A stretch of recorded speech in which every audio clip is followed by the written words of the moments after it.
ওকে, আজকে আমরা আলোচনা করব মেইনলি যে বিষয়টা নিয়ে, সেটা হলো যে কম্পিটিশন অ্যানালাইসিস।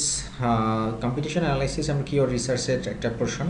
আমরা কিওয়ার্ড রিসার্চ করছি, আমরা কীভাবে কিওয়ার্ড রিসার্চ করতে হয়, বেস্ট কিওয়ার্ডটা কীভাবে বের করতে হয় সেটা আমরা জানলাম। জানার পরে এখন আমাদের যেটা করতে হবে যে আমাদের ধরুন আমরা একটা মেন্টালি আমরা ডিসাইডেড যে একটা কিওয়ার্ড নিয়ে আমরা কাজ করবো, আসলে সেই কিওয়ার্ডটা নিয়ে রিসার্চ করি। আমরা কিওয়ার্ড রিসার্চ করি কিন্তু আমরা অলরেডি ফাইন্ড আউট করে ফেলছি যে who is the best keyword.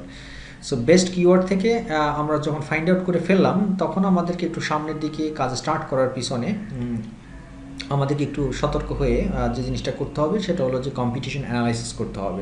যে কিওয়ার্ডটা আপনার বেস্ট বলে মনে হচ্ছে আপনার কাছে, যে সেই কিওয়ার্ডটা শুধু যে আপনি একা ইউজ করতেছেন বা আপনি নিজেই এই কিওয়ার্ডটা আপনার ওয়েবসাইট ইউজ করবেন এবং এই কিওয়ার্ডটা দিয়ে যে আপনার সাইটটা র্যাঙ্ক করবেন তা কিন্তু নয়। এই কিওয়ার্ডটা কিন্তু কেউ না কেউ অলরেডি ইউজ করে ফেলেছে। তো কারা ইউজ করছে এবং তারা কতদিন যাবত ইউজ করছে এবং তারা ইউজ করে কিভাবে তাদের সাইটগুলো র্যাঙ্ক করছে, আসলে বেসিক্যালি এই বিষয়গুলো, পুরো বিষয়গুলো দিয়েই আমরা দেখব যে কম্পিটিশন অ্যানালাইসিস করব এবং তাদের সাথে আমার যারা কম্পিটিটর, সেই কম্পিটিটরদের দুর্বল পয়েন্ট, উইক পয়েন্ট বলেন, পজিটিভ পয়েন্ট বলেন, নেগেটিভ পয়েন্ট বলেন, যাই বলেন না কেন, সব বিষয়গুলো কীভাবে ফাইন্ড আউট করে তাদের সাথে কম্পিটিশন করে তাদের উইক পয়েন্টগুলো ফাইন্ড আউট করে তাদের সাথে আমরা প্লে করতে পারি, সে বিষয়গুলো এটা আসলে মূলত কম্পিটিশন অ্যানালাইসিস। তো চলুন, আমি কম্পিটিশন অ্যানালাইসিসের প্রথম করার পিছনে যে বিষয়টা ফলো করতে হবে, আমার নিজের একটা মতামত যে এই প্রসিডিউরগুলো ফলো করলেই মূলত ফাইন্ড আউট করা যায় যে আপনার এই কম্পিটিশন বা আপনার কম্পিটিটরের কতটা স্ট্রং এবং আপনি এই কিওয়ার্ড নিয়ে আপনি এই কম্পিটিটরদের সাথে আপনি লড়াই করতে পারবেন কি না। এর জন্য আমি একটা চার্ট তৈরি করছি, আপনারা দেখতে পাচ্ছেন। যে চার্টটা হলো, দেখুন এখানে কিওয়ার্ড, তারপরে এখানে আছে exact matching keyword in the title, root domain, page authority, domain authority, number of backlink, Alexa rank, তারপর হলো আপনার সিমিলার প্রোডাক্ট অথবা সাইট ও বিজনেস, স্পেসিফিক কমার্শিয়াল সাইট কি না এই প্রোডাক্টটা, তারপর হলো উইক সাইট। এখানে বেশ অনেকগুলো কলাম আপনারা দেখতে পাচ্ছেন। এই পুরো কলামগুলোর রেজাল্ট আমাদের যদি আমরা ফাইন্ড আউট করতে পারি, দেন আমরা ফাইন্ড আউট করতে পারবো যে আসলে আমাদের এই কিওয়ার্ডের কম্পিটিশনের অবস্থা কী এবং আমাদের কম্পিটিটররা কতটা স্ট্রং এবং তাদের সাথে আমরা লড়াই করতে পারবো কি না। তো আমাকে যে জিনিসটা আপনার ফার্স্ট যে জিনিসটা করতে হবে সেটা হলো যে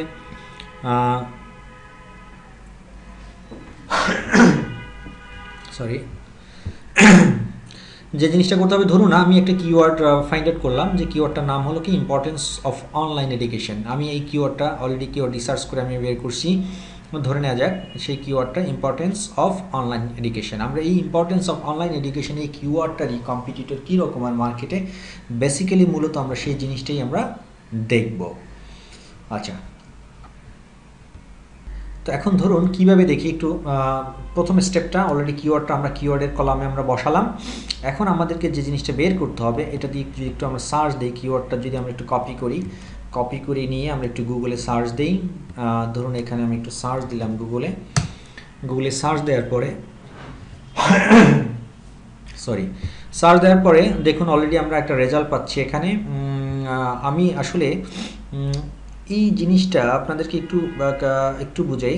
আমি এখানে আমার এই পেজটাতে ফার্স্ট পেজেতে আসলে মূলত 100টা রেজাল্ট শো করবে এই রকমের একটা কোয়ান্টিটি আমি সেট করে দিয়েছি গুগল ক্রোমে। দ্যাটস ওয়াই আমার এখানে 100টা রেজাল্ট শো করতেছে। আপনারা চাইলে এটাকে 10টা করতে পারেন, 50টা করতে পারেন, হোয়াটএভার আপনার চাহিদা অনুযায়ী করতে পারবেন। তবে আমি কম্পিটিশন অ্যানালাইসিসের ক্ষেত্রে আপনাদেরকে পরামর্শ দিব, আপনারা অবশ্যই 10টা প্রথম পেজে, আসলে প্রত্যেকটা গুগলের পেজ যদি আমরা হিসেব করি, এক একটা পেজ যদি হিসেব করি, তাহলে এক একটা পেজে আসলে হয় যে আপনার 10টা করে রেজাল্ট হয়। এটাই নর্মালি থাকে গুগল ক্রোম বা মজিলা যেটাই বলেন না কেন। তো এটা চাইলে আপনি বাড়িয়ে নিতে পারেন আপনার প্রয়োজনে, আপনি চাইলে আবার কমাইয়ে নিতে পারেন। তো আমি আমার প্রয়োজনে আমি এটা বাড়িয়ে নিয়েছিলাম বলে আমার প্রথম পেজে 100টা রেজাল্ট শো করতেছে। সো যদি 100টা শো করে অসুবিধা নেই, আমরা মূলত কি করব, অ্যানালাইসিস করব মূলত প্রথম 10টা রেজাল্ট নিয়ে। এটাই হলো আমাদের মেইন প্রসিডিউর, এটাই হলো আমাদের একদম কোর যে বিজনেস সেটা। তো আমি আমার কিওয়ার্ডটা দিয়ে যখন সার্চ দিলাম, সার্চ দেওয়ার পরে দেখুন আপনারা নিচের দিকে যদি আমি আসি, অলরেডি রেজাল্ট আপনি দেখতে পাচ্ছেন। তার মধ্যে উল্লেখযোগ্য ফার্স্ট রেজাল্ট হলো এটা, দ্বিতীয় রেজাল্ট এটা, তৃতীয় রেজাল্ট এটা, এরকমের 1 2 3 করে আমরা 10টা পর্যন্ত রেজাল্ট নিয়ে আমরা মূলত কাজ করব। প্রথম দিক থেকে সিরিয়ালি 10টা রেজাল্ট নিয়ে কাজ করবো। এটা হলো প্রথম রেজাল্ট, দ্বিতীয় রেজাল্ট, তৃতীয় রেজাল্ট। এরপর যদি আমি আরেকটু নিচে যাই, তারপর একটা চতুর্থ, পঞ্চম, এভাবে সিরিয়ালি মেনটেন হবে। আচ্ছা, এখন আপনাদের কাছে নিশ্চয়ই একটা জিনিস মনে হচ্ছে, আপনারা যখন আপনার গুগল ক্রোমে বা মজিলাতে আপনারা সার্চ দিবেন, এই এডিশনাল একটা দাগ বা এডিশনাল একটা বার আপনারা এখানে দেখতে পাচ্ছেন। যে এডিশনাল বারটা হয়তো বা আপনাদের ক্ষেত্রে কি হবে না, আসবে না বা আসতে নাও পারে, তাই তো? সো এই জিনিসটার জন্য আপনাদেরকে একটু এডিশনালি একটা কাজ করে নিতে হবে। সেই কাজটা হলো আমি একটু আপনাদেরকে দেখাচ্ছি। একটা টুলস আপনাদেরকে ইনস্টল করতে হবে, যে টুলসটার নাম হলো টুলসটার নাম হলো মজবার টুলস। এই মজবার টুলসটা অত্যন্ত জনপ্রিয় এবং অত্যন্ত পপুলার একটা টুলস এসইও করার ক্ষেত্রে। সো আমরা একটু দেখি সেই মজবার টুলসটা কী রকমের। দেখুন কীভাবে আপনি ইনস্টল করবেন সেই প্রসিডিউরটা আমি আপনাদেরকে একটু দেখিয়ে নিই। নর্মালি আপনারা কিন্তু এখানে এই বারটা দেখতে পাবেন না, আপনাদের এখানে আসবে না এই বারটা। তো যেহেতু আসবে না, তো সেটা আনার জন্য আপনাদেরকে কী করতে হবে সেই জিনিসটা একটু আমরা দেখে নিই। সেটা হলো যে আপনারা এই যে ডান দিকে দেখতে পাচ্ছেন, ব্রাউজারটা ওপেন করে ডান দিকে দেখতে পাচ্ছেন তিনটা ছোট ছোট ডট আছে, এখানে ক্লিক করবেন। ক্লিক করার পরে আপনারা এখানে দেখতে পাচ্ছেন মোর টুলস নামে একটা অপশানস আছে, এই মোর টুলস অপশানে ক্লিক করবেন। মোর টুলসের আন্ডারে আপনারা দেখতে পাচ্ছেন এক্সটেনশনস নামে একটা অপশান আছে, সেই এক্সটেনশনসে ক্লিক করবেন। ক্লিক করার পরে নিচের দিকে আসবেন, ড্রাগ করে নিচের দিকে আসার পরে আপনারা পাবেন একটা হলো গেট মোর এক্সটেনশনস।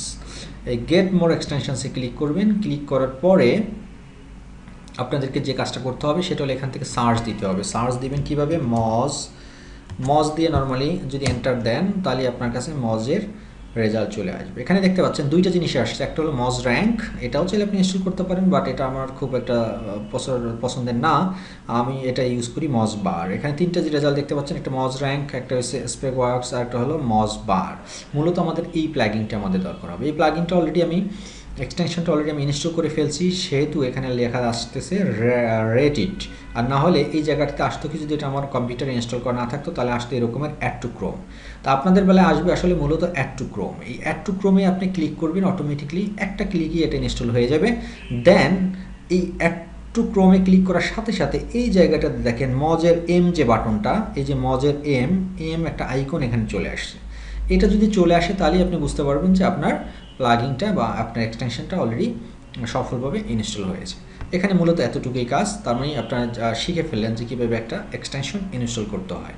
এটার পর যে কাজটা করতে হবে, অনেকেই যে ভুলটা করে সেটা হলো যে ইনস্টল হয়ে গেলে ওই ডিরেক্টলি এখান থেকে কাজ শুরু করে দেয় না, সেই কাজটা করবেন না। ইনস্টল হয়ে যাওয়ার পরে এখানে যখনই দেখতে পাবেন যে এম লেখাটা আসছে, তারপরে আপনি কি করবেন, আপনার ব্রাউজারটা আপনি ক্লোজ করে দিবেন।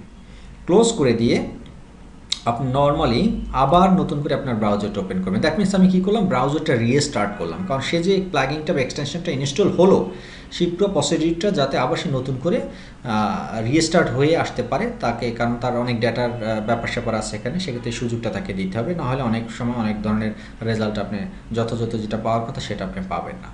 এখন আমি নতুন করে আবার যখন আমি এই গুগল ক্রোম ব্রাউজারটা ওপেন করলাম, দেন আমি এখন নর্মালি কাজ করতে পারি।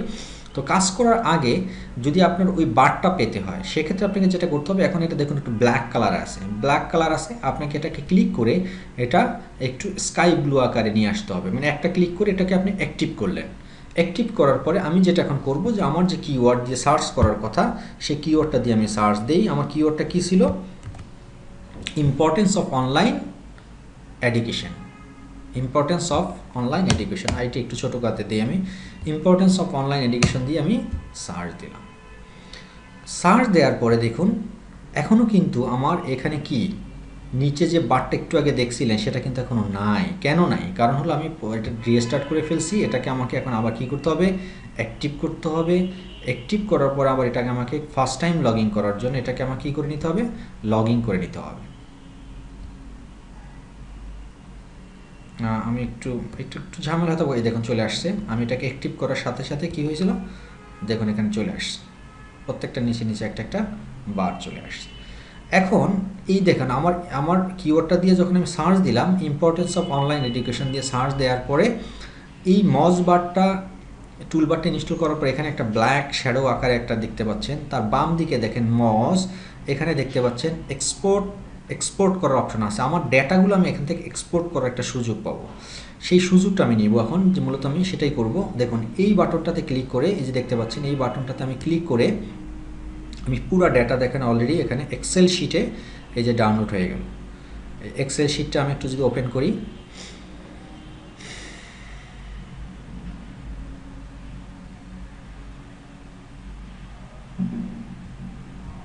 একটু ওয়েট করতে হবে আমাদেরকে। এক্সেল শিট ওপেন হচ্ছে।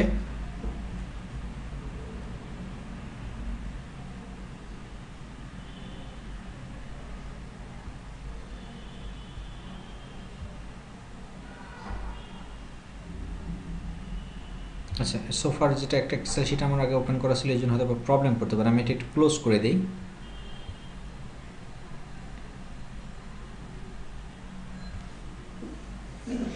আচ্ছা, ক্লোজ করে দিয়ে দেন আমি আবার আরেকবার ট্রাই করি মাউস টুল বারটা ইনস্টল করার জন্য।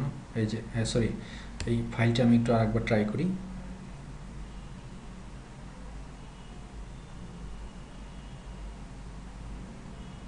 হ্যাঁ, ডাউনলোড হয়েছে। এখন আমি এটাকে একটু ওপেন করা ট্রাই করি।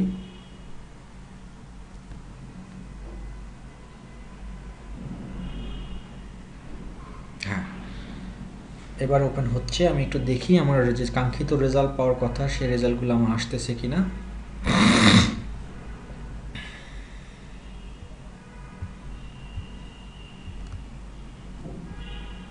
হ্যাঁ, আমি পেয়ে গেলাম, বাট আমার এখানে কোনো রেজাল্ট শো করে না। আপনারা দেখতে পাচ্ছেন পেজ অথরিটি নাই, ডোমেইন অথরিটি নাই, কিছুই নাই।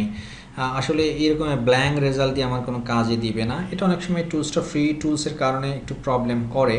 আচ্ছা, আমার মনে হয় যে কিওয়ার্ডটা নিয়ে আমরা সার্চ দিছি সেই কিওয়ার্ডটা খুব একটা ভালো না, সেজন্য হয়তো এরকম হতে পারে। আমি একটু অন্য একটা কিওয়ার্ড দিয়ে আপনাদেরকে একটু দেখানোর চেষ্টা করি আমি।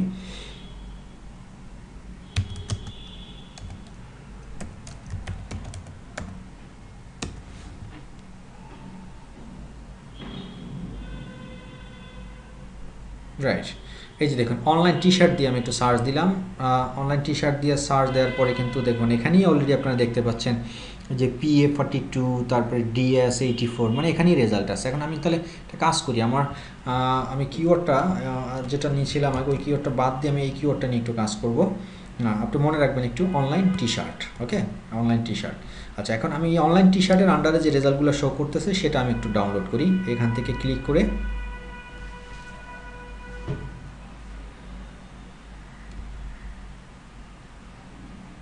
রাইট, দেখুন আমার রেজাল্ট আমি পেয়ে গেছি। আমি কি পেলাম রেজাল্ট।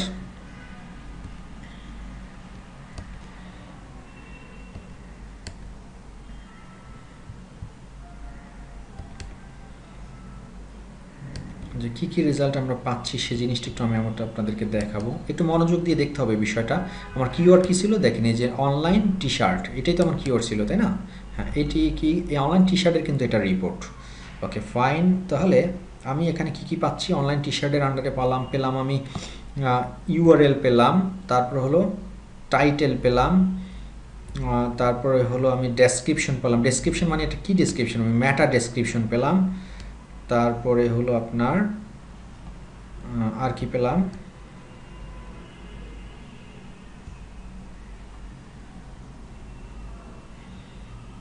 সরি একটু ডিস্টার্ব করতেছে। আচ্ছা, এরপরে পেলাম আমরা পেজ অথরিটি পেলাম, তারপরে টোটাল লিঙ্ক পেলাম,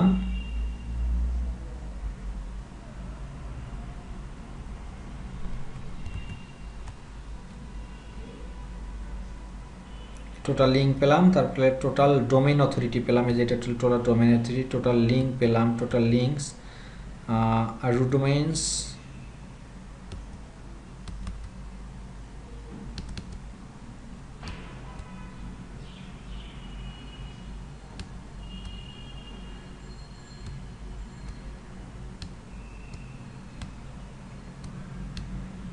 এটা একটা জিনিসই total linking root domains. Okay fine, এখন আমি যে একটা ফরম্যাট আপনাদেরকে দেখাচ্ছিলাম নিচে মনে আছে, আমার মূলত ওই ফরম্যাটটা আর ফিল আপ করতে হবে। এখান থেকে আমি কিছু ডেটা আমি মেনলি ওখানে নিব। আমি ওই এক্সেল শিটটা একটু ওপেন করে দেখাই আপনাদেরকে।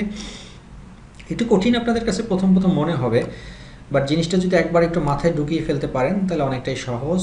আমার ওই এক্সেল শিটটা আমি একটু বের করি আপনাদের কাছে, দেন আপনারা বিষয়টা ক্লিয়ার হবেন। আমার এক্সেল শিটটা ছিল এটা, competition analysis data input format.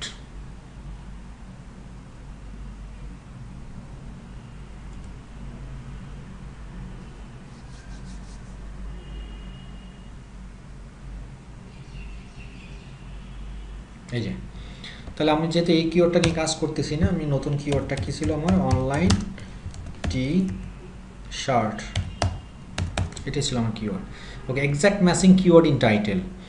তারপর হলো root domain, page authority, domain authority. খেয়াল করুন আমার exact matching keyword in title, এই জিনিসটা কি? Exact matching keyword in title. খেয়াল করুন আমি সার্চ দিছিলাম যখন গুগলে, তখন টাইটেল কি, এই যে সার্চটার রেজাল্ট শো করতে সেখানে টাইটেল কি বলতে পারবেন কেউ? টাইটেলটা হলো আসলে এটাকে আমরা ধরবো টাইটেল, এটাকে আমরা ধরবো, এটা হলো আমাদের ইউআরএল অথবা ডোমেইন, আর এই নিচের যে অংশটা সেটা হলো ম্যাটা ডেসক্রিপশন। এই তিনটা জিনিস। এখন আমার এখানে যে ফরম্যাটটা ছিল সে ফরম্যাটটা কি? সে ফরম্যাটটা ছিল exact matching keyword in title. মানে এক্স্যাক্ট ম্যাচিং কিওয়ার্ড মানে আমার কিওয়ার্ড কি? Online T shirt. এই টি শার্ট লেখাটা টাইটেলের ভিতরে কতগুলো সাইডের ভিতরে আছে, এই জিনিসটা আমাকে ফাইন্ড আউট করতে হবে। তো টাইটেল কোথায়? এই যে টাইটেল, এই টাইটেলটার ভিতরে কি আছে? T shirt buy, T shirt full, আমার পুরো অনলাইন, এই অনলাইন টি শার্ট এই লেখাটা কি এই হুবহুব একদম এখানে কোনো টাইটেল আছে? নাই, প্রথমটাতে নাই, দ্বিতীয়টাতেও নাই, তৃতীয়টাতেও নাই। মানে অনলাইন টি শার্ট লেখাটা 3 নাম্বারটাতেও নাই, 4 নাম্বারটাও তো আমি দেখতে পাচ্ছি না, তারপরে 5 নাম্বারটা তো আমি দেখতে পাচ্ছি না, না একটাতেও নেই। অনলাইন টি শার্ট লেখা হ্যাঁ একটাতে আছে, এই যে এই জায়গাটাতে আমি দেখতে পাচ্ছি, এটাতে আছে। ওকে ফাইন, তাহলে আমি একটু রিঅ্যারেঞ্জ করে নিই আমার ডেটাটা। এই যে প্রথম যে আমি মজবার থেকে যে রেজাল্টটা পেলাম, সেই মজবারের আমি কি করব, আমার এই পুরো লিঙ্কটা আমি 10টা লিঙ্ক আমি এখান থেকে কপি করব। কেন করব 10টা? বিকজ আপনার নিশ্চয়ই মনে আছে 9টা করব, কারণ এখানে 0 থেকে স্টার্ট হয়েছে, পজিশনটা শুরু হয়েছে 0 থেকে। তার মানে আমি আপনাদেরকে আগেই বলছিলাম যে আমি মূলত 9টা রেজাল্ট নিয়ে আমি 10টা রেজাল্ট নিয়ে আমি কাজ করব। সেহেতু এটা আমি একটু কপি করি। এটা করে আমার এখানে আমি একটা কলাম বানাতে হবে আমাকে।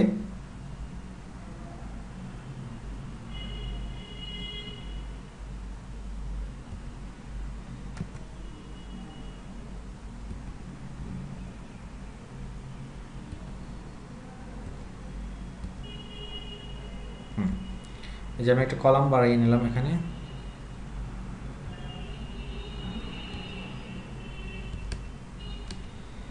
একটু ভুল হয়েছে আমাদের, সেটা একটু কপি করে নিই।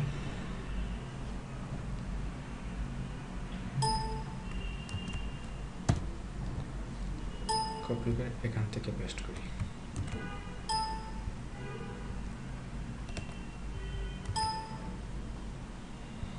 এটাকে আমি একটু নাম দিই ইউআরএল। কালারটা একটু চেঞ্জ করে দিই, যে কালারটা ওখানে দিয়েছিলাম আমরা, না এই কালারটা না। ওকে ফাইন, এই কালারটা দিলাম। এখন আমি আবার একটু কষ্ট করি, একটু লেন্দি হচ্ছে আপনাদের বোঝানোর জন্য, তারপর আশা করি আপনারা ধৈর্য সহকারে দেখবেন, কারণ একবার বিষয়টা ক্লিয়ার হয়ে গেলে বেটার হলো। এই যে আমার 10টা লিঙ্ক আমি পেয়ে গেলাম। এখন exact matching keyword in title, তাহলে আমি টাইটেলটাও এখানে নিয়ে আসি।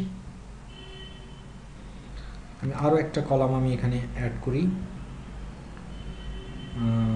সেটা হলো কি টাইটেল দিয়ে, TITLE টাইটেল দিয়ে আমি নিয়ে আসলাম। টাইটেলের ভিতরে আমি মজবার টুলস থেকে যে রিপোর্টটা পেলাম সেখানে টাইটেলগুলো আমি 10টা টাইটেল নিয়ে আসি। এই যেমন 10টা রেজাল্ট আমি পেয়ে গেলাম। এটাও আমি কপি করে নিয়ে আসলাম, কপি করে পেস্ট করে দিলাম। ফাইন, এখন দেখুন সবচেয়ে মজার যে ব্যাপারটা, এখন কিন্তু আমাদের কাছে সহজ হয়ে যাবে ক্যালকুলেশনটা করতে। আমরা যদি একটু ছোট করে নিই এই জিনিসগুলো। আচ্ছা, এখন আসেন, আমার টাইটেলটা, আমার কিওয়ার্ড ছিল কি অনলাইন টি শার্ট। এই অনলাইন টি শার্ট লেখাটা কি 1 নম্বরটাতে আছে কোথাও? হুবহুব কিওয়ার্ডটা নাই। 2 নম্বরটাতে আছে মেন্স টি শার্টস অনলাইন, উল্টাপাল্টা আছে, মানে সিরিয়ালি একদম হুবহুব মিলতেছে না। মেন্স টি শার্ট বাই এটাও নাই, এটাতে আছে টি শার্ট ওমেন্স নাই, টি শার্টস অনলাইন আছে বাট অনলাইন টি শার্ট নাই। তারপরে আমি যদি এটাকে একটু চিন্তা করি, এটার ভিতরে আছে নাই, বাট আপনি খেয়াল করেন এখানে কিন্তু এটাতে কিন্তু আছে, এই যে অনলাইন টি শার্ট শপ। তারপরে এটাতে আছে নাই, টি শার্ট অনলাইন, এটাতে নাই। তার মানে আমরা কি করব, এখানে লিখব exact matching keyword in title, এটা থেকে নো, এটা নো, এটা নো, এটা নো, এটাও হবে নো। পরেরটা যেটা শুধু ইয়েস, সেটাই শুধু ইয়েস হবে, এটাতে শুধু একটা কিওয়ার্ড মিলে গেছে, তার মানে এই একজন আমার কম্পিটিটর। তাহলে এটা হবে নো, এটা নো, এটা নো। আশা করি আপনারা exact matching keyword in title এই জিনিসটা আপনারা বুঝতে পারছেন যে আমি কীভাবে ফাইন্ড আউট করলাম। ওকে, এরপরে আসেন রুট ডোমেইন। রুট ডোমেইন কোনটা? এইটা হলো রুট ডোমেইন। এই কলামে আমরা কি বসাবো সেই জিনিসটা আমরা এখন ট্রাই করব। আচ্ছা, রুট ডোমেইনটা কি? রুট ডোমেইনটা সম্পর্কে একটু আপনাদের আইডিয়া দিই। দেখুন এখানে যতগুলো ডোমেইন আপনারা দেখতে পাচ্ছেন, হট ডোমেইন বা ডোমেইন, আমি ডোমেইন বলে এখানে দেখুন www.amazon.in, তার মানে এরপরে কিন্তু স্ল্যাশ দিয়ে মেন্স টি শার্ট পুলস অনেক কিছু আছে। তার মানে আমাকে বুঝতে হবে এই www.amazon.in পর্যন্ত যদি থাকতো তাহলে এটা হতো আমার রুট ডোমেইন। ফর এক্সাম্পল নিচেরটা যদি আসি, এই যে myntra.com/men t-shirt, তার মানে এটাও কিন্তু রুট ডোমেইন না। মানে এখানে রুট ডোমেইন হতে হলে হবে, রুট ডোমেইনটা হলে এরকমের ডোমেইন হতে হবে যে https এরকমের যদি থাকতো www.corporatesolutionbd.com, এরপরে কি কিছু আছে আর নাই, দ্যাট মিনস এটা হলো একটা রুট ডোমেইন। তো এই রকমের রুট ডোমেইন কি এখানে একটার ভিতরে আছে? নাই, প্রত্যেকটা সাথেই ডোমেইনের সাথে কিছু না কিছু স্ল্যাশ দিয়ে আছে, তার মানে কোনো রুট ডোমেইন আমরা পাইনি। তাহলে রুট ডোমেইন এখানে আমরা কি লিখব? নো। সবগুলোই তাহলে আমার নো হবে। তাহলে আমি একটা নো লিখে সবগুলো টেনে আমি রিপোর্টটা নো বলে দিতে পারি খুব ইজিলি। আশা করি আপনারা রুট ডোমেইন এবং সাব ডোমেইনের মধ্যে ডিফারেন্সটা আপনারা বুঝতে পারছেন। ওকে, দেন পরের কলামটা আমার কি? পরের কলামটা হলো যে পেজ অথরিটি। দেখুন এই যে পেজ অথরিটি, আমি যে মজবার টুলস থেকে যে রিপোর্টটা পাইছি সেখানে কিন্তু আমি পেজ অথরিটি অলরেডি পেয়ে গেছি। আপনারা খেয়াল করুন একটু, এই যে আমার পেজ অথরিটি কি, পেজ অথরিটি ঘর কোনটা ছিল? এই যে আমার এটা ছিল পেজ অথরিটির ঘর, তাই না? তাহলে আমি কি করতে পারি, এই পেজ অথরিটির ঘরটা কিন্তু আমি এখান থেকে পুরোটা কপি করে নিতে পারি কলামটা। তাহলে আমি কি করব, প্রথম 10টা নিব নাকি, 1 2 3 4, 1 2 3 4 5 6 7 8 9 10। তাহলে আমি প্রথম এই কয়টা আমি নিলাম, কপি দিলাম, কপি দিয়ে আমি কোথায় করব, এটা আমার যে রিপোর্ট যেটা বানাচ্ছি সেখানে আমি পেজ অথরিটির ভিতরে আমি পেস্ট করে দিলাম। সরি, এখানে একটা অনাকাঙ্ক্ষিত একটা জিনিস চলে আসছে, এটাকে আমি একটু ডিলিট করে দিই, এটাকে একটু আপনাদের উপরে উঠে দিতে হবে। রাইট, এই হলো আমাদের পেজ অথরিটিও আমরা মজবার টুলস থেকে যে রিপোর্টটা পেয়েছিলাম সেই রিপোর্টটা আমরা পেয়ে গেলাম। এখন আমাদের যেটা করতে হবে ডোমেইন অথরিটি। তাহলে আমি আবার সেই টুলস, আমার যে মজবার টুলসের রিপোর্ট সেখানে যাই, এই যে ডোমেইন অথরিটির ঘর কোনটা, এটা।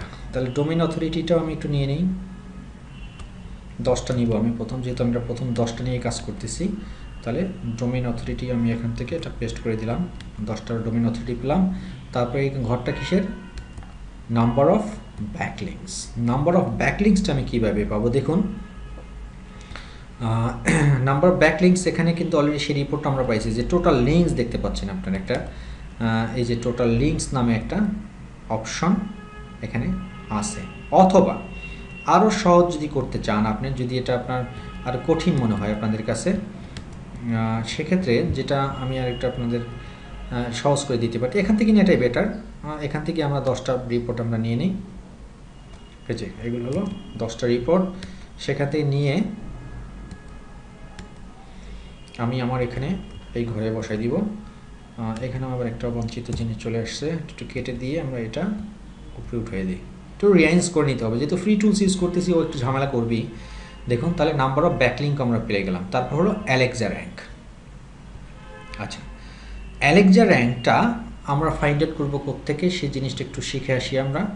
অ্যালেক্সা র্যাঙ্কটাও আমরা বের করতে পারি এখান থেকে, দেখি আমরা মজবার টুলস থেকে অ্যালেক্সা র্যাঙ্ক পেয়েছিলাম কি না।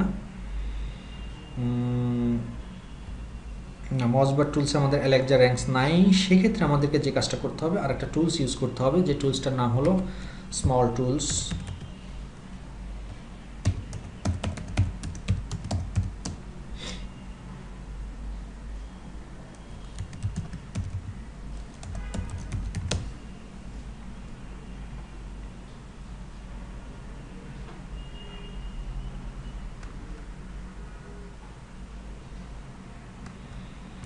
এই যে স্মল টুলস, এটা একটু আমরা ইউজ করবো। এখানে অনেক অ্যালেক্সা র্যাঙ্ক বের করার অনেক অপশন আছে।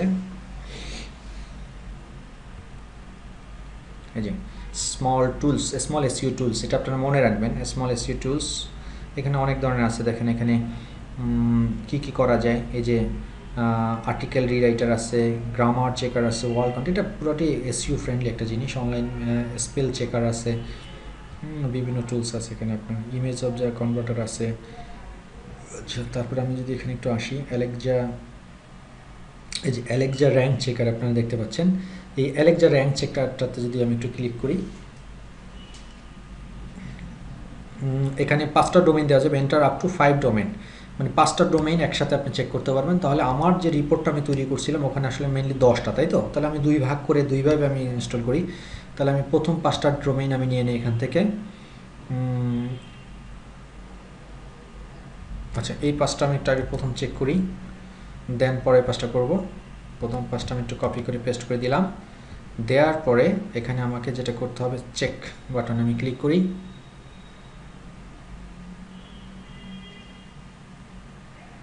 ফাইন, ওকে। দেখেন আমার যে এই যে 5টা রেজাল্ট দিয়েছিলাম তার মধ্যে গ্লোবাল র্যাঙ্ক হয়েছে এটা, রিচ এত, কান্ট্রি এত, কান্ট্রি র্যাঙ্ক এত, চেঞ্জ এত, কান্ট্রি র্যাঙ্ক সহ কিন্তু আমাকে পুরো রিপোর্ট এখানে তারা দিয়ে দিয়েছে। একটা জিনিস খেয়াল করছেন আপনারা? আচ্ছা, এখন এখানে এই যে এটা কান্ট্রি হচ্ছে ইন্ডিয়া, ইন্ডিয়ার ভিতরে কিন্তু এই জিনিসটা সে নিয়ে নিয়েছে অলরেডি অটোমেটিকলি। তো এটাকে আবার আপনারা চাইলে আপনাদের পছন্দ মতো, মানে অল কান্ট্রিতেও আপনারা চাইলে এটা নিয়ে নিতে পারেন। যেহেতু ওটা ডোমেইনটা হচ্ছে amazon.in, amazon.in এরকমের, তাহলে আমি কান্ট্রির র্যাঙ্কিংটি আমি নেই। অথবা আমি যেটা গ্লোবাল র্যাঙ্ক নিতে পারি, ওয়ার্ল্ড, যেটা এটাই আমার দরকার মেনলি, ওয়ার্ল্ড র্যাঙ্কিংটি আমরা নিব। তাহলে কত? প্রথমে হয়েছে 89। যেহেতু আমরা ইন্ডিভিজুয়াল প্রত্যেকটা, মানে ওয়ার্ল্ড কান্ট্রি, মানে আমরা পুরো পৃথিবী নিয়ে কাজ করতে চাই, সেহেতু আমাদের মেনলি গ্লোবাল র্যাঙ্কটাই আমাদের নেওয়াটা বেটার। তাহলে আমরা কী নিব? প্রথমটার আমার কত ছিল? এটার অ্যালেক্সা র্যাঙ্ক হচ্ছে 89, তারপরেরটাও হলো 89, তারপরেরটা কী ছিল একটু দেখে নেই। তারপরটা ছিল 932, তারপরটা হলো 932, তারপরটা হলো 932, এরপরে হলো 27304, তারপর হলো 27304। ওকে, ফাইন। আমরা 5টার রেজাল্ট কিন্তু অলরেডি পেয়ে গেছি। এখন বাকি 5টা আমাদের নিয়ে কাজ করতে হবে। তাহলে আমরা বাকি 5টা একটু কপি করে নিই এখান থেকে। লাস্ট 5 আমরা কপি করে ঠিক সেম লাইক দ্যাট যেভাবে আমরা করে আসছিলাম সেই জায়গাটাতে আবার আমরা পেস্ট করব। পেস্ট করে then try another search.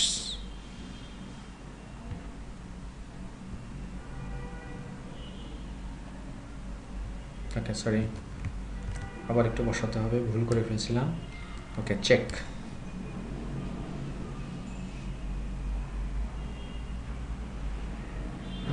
Good, very good, আমরা পেয়ে গেছি।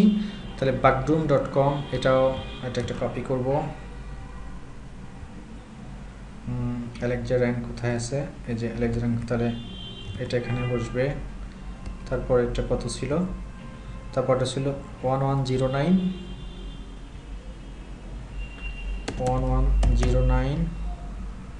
একটু সময় লাগতেছে, বাট আপনারা একবার প্র্যাকটিস করে ফেলে মোটামুটি এরপর শিখে যাবেন। 19807, তারপর এটা হলো 156,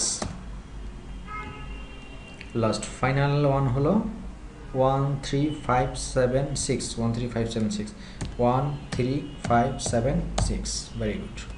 ওকে, ফাইন। তারপর হলো সিমিলার প্রোডাক্ট, এই কলামটা আমরা পেয়ে গেলাম। তারপর হলো similar product, site or business. মানে এই ব্যাপারটা হলো, এই যে সাইটগুলো আমরা পেলাম, যে ডোমেইনগুলো আমরা এখানে পেলাম, সেই ডোমেইনগুলো কি সবাই কি অনলাইন টি শার্ট সেল করে, না অন্য কিছু টি শার্টের বাইরেও কিছু তারা করে? সেই জিনিসটা আমাদেরকে চেক করতে হবে। কিভাবে চেক করব? সেক্ষেত্রে আমাদের চেক করার অপশনটা কি? আমরা যদি একটু গুগলে যাই, যে গুগলে তো অলরেডি 10টাই সিরিয়াল করা আছে, তাই না? সরি, এটা না, এটা আমরা কেটে দিই। এটাই তো আমরা সার্চ দিয়েছিলাম অনলাইন টি শার্ট দিয়ে। তো তো আমরা যদি গুগলে একটু যাই তাহলে দেখুন এখানে যদি আমি সবগুলো একটু রাইট বাটন দিয়ে ট্যাপ করে করে একটু ওপেন করি তাহলে তো আমি ওয়েবসাইটের ভিতর ঢুকে যেতে পারতেছি, তাই না? তাহলে আমি প্রথম 10টা একটু ওপেন করি।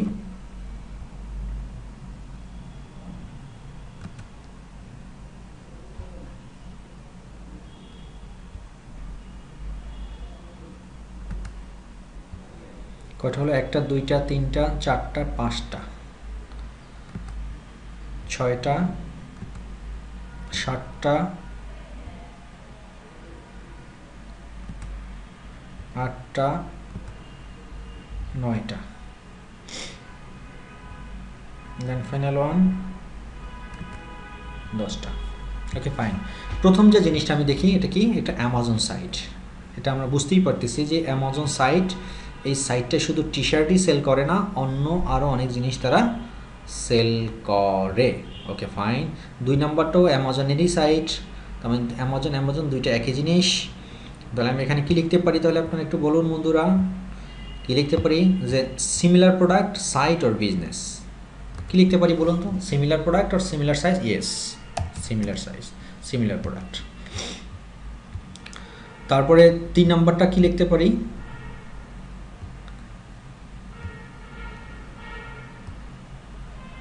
হ্যাঁ, এটাও ইয়েস। 4 নাম্বারটাও ইয়েস, 5 নাম্বারটাও ইয়েস, 6 নাম্বারটাও ইয়েস, 7 8 সব ইয়েস।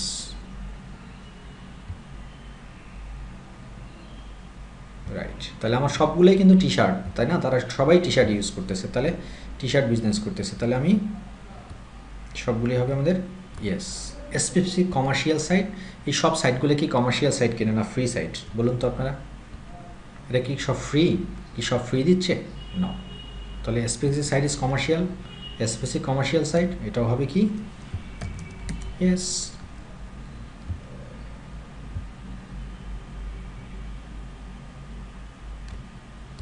তারপরে কি উইক সাইট? উইক সাইট বলতে আমরা যে জিনিসটা বুঝি এখানে সেটা হলো যে ধরুন আপনার যেমন আমাদের যদি একটা ওয়েবসাইটের অ্যাড্রেস এই রকমের হয়, আমরা অনেক সময় ফ্রি ওয়েবসাইট তৈরি করতে পারি। আপনারা তো জানেন যে ব্লগ স্পট দিয়ে www.blogspot.com বা www.blogger.com, তারপর আমরা আবার এরকম ইউজ করি যে www.wikipedia.com, তারপর আমরা ইউজ করি www.wordpress.org, এরকম ইউজ করি। তো এই সাইটগুলো দিয়ে মানে এরকম ফ্রি ডোমেইন দিয়ে যদি কোনো ওয়েবসাইট তৈরি হয়, সেই ওয়েবসাইটগুলো যদি গুগলে র্যাঙ্ক হয়ে থাকে, এই 10টার মধ্যে শো করে, এই যে গুগলে সার্চ দিছিলাম আমরা, সেই 10টার মধ্যে যদি শো করে, তাহলে আমরা এরকমের যদি পাই, ধরুন এখানে যে প্রথম 10টা যদি এরকম হইতো, 1 নাম্বারটা ধরুন এই যে যেমন এটা একটা amazon.in, এটা একটা কি ই কমার্স সাইট, এটা কিন্তু একটা উইক সাইট। কী রকমের?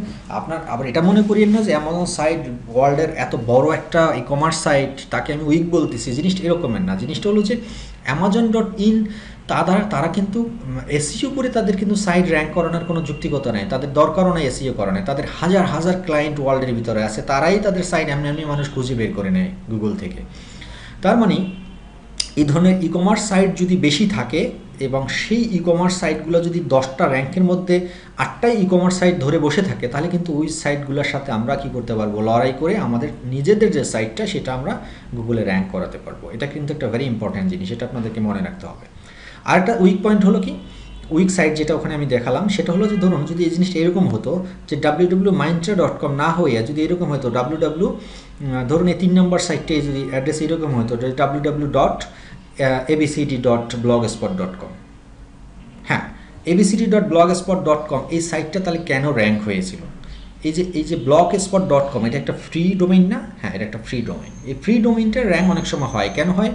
আপনার যদি এই ফ্রি ডোমেইনের ভিতরে ভালো কন্টেন্ট থাকে, ভালো ইনফরমেশন থাকে, অনেক ইনফরমেটিভ তথ্য ওখানে থাকে, এবং আপনি যদি প্রচুর পরিমাণে সোশ্যাল মিডিয়া মার্কেটিং করেন এবং সোশ্যাল মিডিয়া ধরুন ফেসবুক টেসবুক বিভিন্ন জায়গা থেকে মানুষ আপনার এই লিঙ্কে ক্লিক করতেছে, প্রচুর পরিমাণে ক্লিক করতেছে, সে ক্লিক করে কিন্তু আপনার সাইট গুগল তখন র্যাঙ্কে আসবে। বাট সেটা যদি র্যাঙ্কে এসেও যায়, ধরুন এই 3 নাম্বারেই একটা ব্লগ স্পটের একটা র্যাঙ্ক চলে আসছে, আপনি কিন্তু ওইটাকে আপনার কম্পিটিটর, সে কিন্তু কম্পিটিটর, এবং সেই কম্পিটিটর হবে কি আপনার একটা দুর্বল কম্পিটিটর। তাকে আপনি চাইলেই কী করতে পারবেন, আপনি বিট করে তার উপরে আপনি চলে আসতে পারবেন। কেন চলে আসতে পারবেন? বিকজ তার একটা সবচেয়ে দুর্বল পয়েন্ট হলো যে, সেটা হলো যে তার ডোমেইনটা ইউনিক ডোমেইন না, তার নিজস্ব এই ডোমেইনটা না, সে একটা থার্ড পার্টি ফ্রি একটা ডোমেইন ইউজ করতেছে, যেটা আপনি চাইলেই আপনার এই ভালোভাবে এসইও করে আপনি তাকে বিট করতে পারবেন।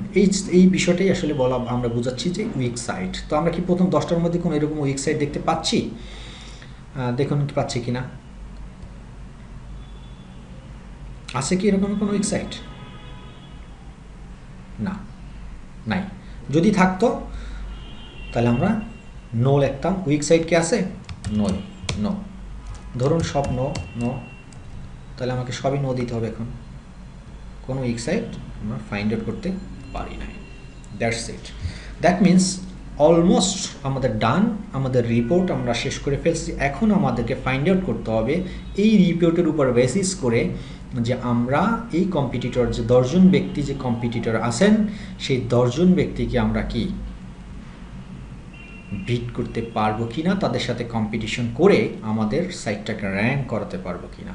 একটা একটা ধরে আমি একটু চেষ্টা করি আপনাদেরকে বোঝানোর। প্রথম যে বিষয়টা হলো exact matching keyword in title, no. That means এটা একটা আমাদের পজিটিভ বিষয়, যে তার আমরা যে কিওয়ার্ডটা নিয়ে কাজ করছি অনলাইন টি শার্ট, সেই কিওয়ার্ডটা এই ডোমেনের মানে তাদের টাইটেলে তারা বসায় নেয়। 1 নম্বর যে র্যাঙ্কে আছে সে বসায় নেয়, 2 নম্বরও বসায় নেয়, 3 নম্বর র্যাঙ্কে আছে সেও বসায় নেয়, 4 নম্বরও বসায় নেয়, 5 বসায় নেয়, 6 বসায় নেয়, 7 নম্বর যে ব্যক্তি, সেই 7 নম্বর ব্যক্তি কিন্তু তার টাইটেলের ভিতরে হুবহু আমার ডোমেইনটা সে বসাইছে। দ্যাট মিনস তার সাথে কিন্তু আমার এখন কি হবে, ফাইট হবে, চ্যালেঞ্জ হবে। বাকি ব্যক্তিদের সাথে আমার কোনো ফাইট নাই, কারণ তারা আমার এই কিওয়ার্ড তার ইউজ এখনো করেনি। তার মানে আমি বুঝে গেলাম এই 10 জন ব্যক্তির মধ্যে একজনই হলো আমার কালপ্রিট, সে আমার ডোমেইনটা, সে আমার কিওয়ার্ডটা অলরেডি তার টাইটেলে সে বসিয়ে ফেলছে। এখন তাকে আমি বিট করে তার কাছাকাছি অথবা তাকে ফেলে আমার উপরে যেতে হবে। এটাই হচ্ছে তার সাথে আমার কম্পিটিশন। আশা করি আপনারা এই কলামটা আপনারা বুঝে গেছেন যে এক্স্যাক্ট ম্যাচিং কিওয়ার্ড ইন টাইটেলটা একটা আমি পেয়ে গেছি। ওকে, ফাইন। তার মানে এখানে আমার খুব একটা দুর্বলতা নাই, একজন ব্যক্তি আছে আমার এখানে কম্পিটিশনে। তারপরে আসেন রুট ডোমেইন। রুট ডোমেইনের ভিতরে কি কেউ কোনো এই যে যারা র্যাঙ্ক হয়ে আছে তাদের কি ওয়েবসাইট একটাও রুট ডোমেইন, মানে একটা মেইন সাইটে কি তারা র্যাঙ্ক হয়ে আছে? না, তাদের সবগুলো পেজ, এক একটা স্পেসিফিক এক একটা পেজ কি হয়ে আছে, স্পেসিফিক এক একটা পেজ তারা র্যাঙ্ক করছে। বাট তাদের মেইন ওয়েবসাইট যেটা, যেমন www.amazon.in, এটা কিন্তু র্যাঙ্ক হয় নাই। তারপরে www.myntra.com, এটা কিন্তু র্যাঙ্ক হয় না। হয়েছে কি, myntra.com এর ভিতরের একটা নির্দিষ্ট পেজ গুগলের 3 নম্বর অবস্থানে অবস্থান করে, মানে 3 নম্বর স্থানে অবস্থান করতেছে। তার মানে যদি www.myntra.comটা 3 নম্বর অবস্থানে অবস্থান করতো, তখন আমাদের জন্য এটা অনেক কঠিন হয়ে যেত। এই জিনিসটা যদি ইয়েস হতো তখন আমাদের জন্য অনেকটা কঠিন হয়ে যেত, কারণ তার মেইন যে ফিগার, মেইন যে ওয়েবসাইটে, সেই মেইন ওয়েবসাইটটি একটা গুগলের 3 নম্বর স্থানে অবস্থান করে আছে। তার মানে 3 নম্বর স্থান থেকে মেইন ওয়েবসাইটকে সরানোটা অনেকটা টাফ হয়ে যায়। তার মানে এখানেও আমরা জিতে আসি, মানে আমরা এখানেও পজিটিভ, মানে বিষয়টা হলো যে এখানেও আমরা অনেকটা আগিয়ে আছি। এরপরে 3 নম্বর কলমে আসেন পেজ অথরিটি। পেজ অথরিটিটা কি? পেজ অথরিটি এটা হলো একটা ওয়েবসাইটের ভিতরের যে কন্টেন্টগুলো আছে। কি কন্টেন্ট? যেমন ধরুন পিকচার, আর্টিকেল, তারপরে তার meta tag, meta description, header tag, title, design এবং page length, page loading time, এই সব কিছু যে কম্পোনেন্ট বা এলিমেন্টসগুলো দিয়ে একটা ওয়েবসাইট তৈরি হয়, সব বিষয়ের উপর নির্ভর করে পেজ অথরিটি। এখন দেখুন এখানে এই পেজ অথরিটি কত আছে, 42 আছে, 43 আছে। এখানে আসলে বেসিক্যালি আপনার খেয়াল করবেন, আমি যদি প্রথম দিকে একটু আসি, অ্যামাজন 1 নম্বর 2 নম্বর দুইটাই কিন্তু অ্যামাজনে অবস্থান করে আছে। তার মানে আমার 1 নম্বর 2 নম্বর অ্যামাজন অবস্থান দখল করে আছে। তার মানে কিন্তু অ্যামাজন কিন্তু আমার কম্পিটিটর কখনোই হতে পারে না, কারণ অ্যামাজন একটা world wide e commerce site. তো তার সাথে আমার কোনো কম্পিটিশন নেই। মেইনলি কিন্তু আমি যদি এগুলো বাদ চাইলে আমি এক নির্দ্বিধায় ডিলিট করে বাদ দিয়ে দিতে পারি। আসলে আমার কম্পিটিশন কার সাথে? এর সাথে এই দুইটা পেজ সে মিলে একজন ব্যক্তি, একজন ব্যক্তি মিলে হলো 1 মাইন্ট্রা, 2 3 4 5, এই ফ্লিপকার্ট, এটাও একটা ই কমার্স সাইট, এই 6, মানে এই 10টার মধ্যে কিন্তু আমরা অলরেডি 4টা ডিলিট করে দিয়ে দিতে পারি, কারণ তারা ই কমার্স সাইট। তার মানে বাকি 4 জনের সাথে আমার কম্পিটিশন। এখন এই বাকি 6 জনের সাথে কম্পিটিশন। পেজ অথরিটি মোটামুটি তাদেরও খুব একটা যে ভালো বলা যায় তাও না, পেজ অথরিটি মোটামুটি ঠিক আছে। তো আমরা যদি আমাদের ওয়েবসাইটটাকে খুব সুন্দরভাবে ডিজাইন করতে পারি, কন্টেন্ট ভালো দিতে পারি এবং আর্টিকেল খুব ভালোভাবে লিখতে পারি, তথ্যগুলো আর্টিকেল এবং ডিজাইন সুন্দর হয়, তাহলে আমরা চাইলে এটা ইজিলি তাদের সাথে আমরা বিট করতে পারি, নো প্রবলেম। তারপর হলো ডোমেইন অথরিটি। ডোমেইন অথরিটিটা একটা মেইন ইম্পর্টেন্ট জিনিস। ডোমেইন অথরিটিটা আসলে নির্ভর করে যত ডোমেইন অথরিটির নাম্বার অফ সংখ্যা, মানে যেমন 83 এখানে প্রথমটা দেখতে পাচ্ছেন, যত বেশি হবে ততই আপনাদের মানে বুঝে নিতে হবে যে ওয়েবসাইটটা অনেক স্ট্রং। ডোমেইন অথরিটিটা ক্যালকুলেশন হয় 100-এর উপরে, যত বেশি হবে ততই বেটার। 100-এ 100 থাকলে তো একদম কথাই নেই, যেমন গুগলের কিন্তু ডোমেইন অথরিটি 100-এ 100। সো 100-এর মধ্যে আপনার ডোমেইন অথরিটি 83 আছে। কার প্রথম যে র্যাঙ্ক করে আছে অ্যামাজন, তার আছে 83। এটা আসলে নির্ভর করে একটা ডোমেইন কতদিন আগে কেনা হয়েছে এবং ডোমেইনটার নেমটা কতটুকু অর্থবহুল এবং আপনার বিজনেসের সাথে আপনার ডোমেইনটার রিলেশনশিপ কতটুক। ধরুন আমি যদি অনলাইন টি শার্ট নিয়ে যেহেতু আমি কাজ করবো, তার মানে আমার ডোমেইনটা যদি এরকমের হতো www.onlinetshirt.com, তাহলে কিন্তু আমার ডোমেইন অথরিটিটা অনেক ভালো হতো, কারণ আমার বিজনেসের সাথে নেমের সাথে আমার বিজনেসের ডোমেইনটার নামটা অনেক সুন্দর। এবং আমার এই ডোমেইনটা যদি আজকে থেকে 5 বছর আগে পারচেস করা থাকতো, কেনা থাকতো, ডোমেইন এইজির উপরেও অনেকটা নির্ভর করে ডোমেইন অথরিটি। তারপর আরেকটা বিষয়ের উপর নির্ভর করে, যেটা হলো যে আপনার ডোমেইনটা যদি অনেক লম্বা হয়, ধরুন আপনার ডোমেইনটা যদি অনেক বড় একটা ডোমেইন, টাইপ করতে মানুষের কষ্ট হয়, সেটার উপরে কিন্তু একটা ডোমেইন অথরিটি নির্ভর করে। তো এই 3-4টা বিষয়ের উপরে মেইনলি ডোমেইন অথরিটি নির্ভর করে। এটা আসলে আমাদের এসইওর জন্য খুব একটা ফ্যাক্টর না। তারপর আমরা এক্সট্রা ফ্যাসিলিটিস বা এক্সট্রা সুবিধা নেওয়ার জন্য আমরা চেষ্টা করব যে ওয়েবসাইট তৈরি করব বা যে ওয়েবসাইট নিয়ে কাজ করবো, সেই ওয়েবসাইটের ডোমেইনটা যাতে আমাদের প্রোডাক্ট রিলেভেন্ট হয় এবং ডোমেইনটা অনেক আগে একটু যদি আমরা কিনে রাখতে পারি, সেটা আমাদের জন্য বেটার। তারপরের যে বিষয়টা সেটা হলো number of backlink. Number of backlink কী হলো, দেখুন এই অ্যামাজন যে সাইটটা, সেই সাইটটাতে তার নাম্বার অফ ব্যাকলিঙ্ক কত আছে, 2917টা ব্যাকলিঙ্ক ক্রিয়েট করছে। তার মানে আমার একটা ওয়েবসাইটের ভিতরে যত বেশি ব্যাকলিঙ্ক হবে ততই আমার জন্য কি বেটার, আমার ওয়েবসাইটের জন্য। বাট আপনার কম্পিটিটররা যদি অনেক ব্যাকলিঙ্ক তৈরি করে ফেলে, যখন এখন খেয়াল করি অ্যামাজন যে 1 নম্বরে র্যাঙ্ক হয়ে আছে, তার ব্যাকলিঙ্ক আছে কত, 2917টা ব্যাকলিঙ্ক আছে। তার মানে তাকে বিট করতে হলে, তার অবস্থান থেকে নামিয়ে আমাকে উঠতে হলে, তাকে অবশ্যই আমার মিনিমাম তার উপর যত পরিমাণ তার ব্যাকলিঙ্ক আছে তার চেয়ে বেশি পরিমাণ ব্যাকলিঙ্ক আমার ক্রিয়েট করতে হবে। তার মানে বুঝতেই পারছেন এখানে যারা ব্যাকলিঙ্ক অলরেডি যারা ক্রিয়েট করে রাখছে, এই 10 জন ব্যক্তিকে আমার বিট করতে হলে যে যত পরিমাণ ব্যাকলিঙ্ক করছে তার চেয়ে আমার ব্যাকলিঙ্ক আরও বেশি ক্রিয়েট করতে হবে। এটাই হচ্ছে মেইন চ্যালেঞ্জ। দ্যাট মিনস আপনি যত বেশি ব্যাকলিঙ্ক করতে পারবেন ততই আপনার সম্ভাবনা থাকবে আপনার এই 10 জন ব্যক্তিকে বিট করে উঠে আসার।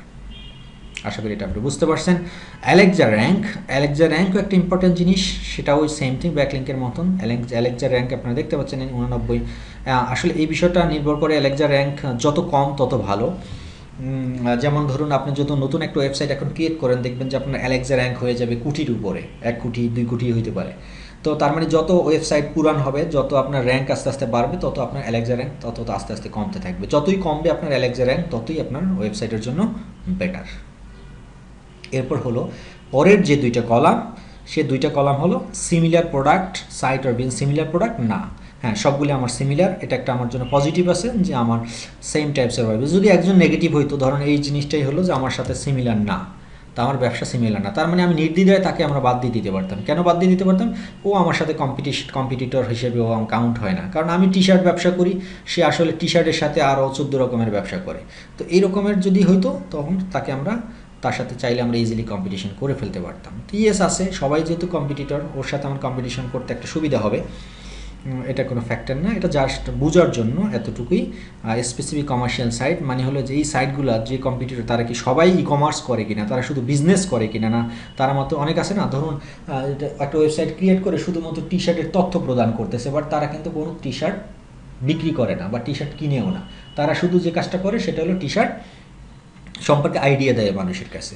তো সেরকমের যদি সাইট থাকতো তাহলে কিন্তু আমাদের জন্য আবার বেটার হতো। কী জন্য, কেন বেটার হতো, যে তারা শুধুমাত্র টি শার্ট তো বিক্রি করে না, তার মানে আমরা কম্পিটিটর না, সে শুধু টি শার্টের তথ্য প্রদান করে। তো এর মধ্যে ধরেন কোনো একটা যদি ইয়েস বা জায়গায় নো হয়ে যেত, তাহলে আমি ধরে নিতাম সেটাও আমার জন্য একটা পজিটিভ বিষয়।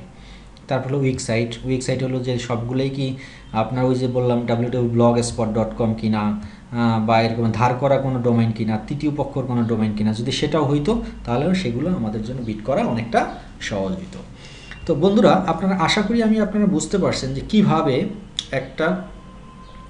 কিওয়ার্ডের কম্পিটিশন অ্যানালাইসিস করে বুঝতে হয় যে এই কিওয়ার্ডটা নিয়ে যদি আমি কাজ করি তাহলে আমার সম্ভাবনা কতটুকু আছে যে কিওয়ার্ডটা আমার যারা অলরেডি কম্পিটিটর আছে তাদেরকে বিট করে আমি উপরে চলে আসতে পারি। তার মানে এটা দিয়ে অনেক তথ্যবহুল একটা আলোচনা আজকের আমি করলাম। ভিডিওটা অনেক লম্বা হয়ে গেছে। আসলে একটা টিউটোরিয়াল দিয়ে আসলে এই অ্যানালিসিস কম্পিটিশন অ্যানালাইসিস করাটা অনেকটা টাফ হয়ে যায়। তারপর আমি চেষ্টা করছি আপনাদেরকে সহজভাবে বোঝানোর জন্য। আশা করি আপনারা বুঝছেন। একটু প্র্যাকটিস করবেন, প্র্যাকটিস করলে হয়তো এটা হয়ে যাবে।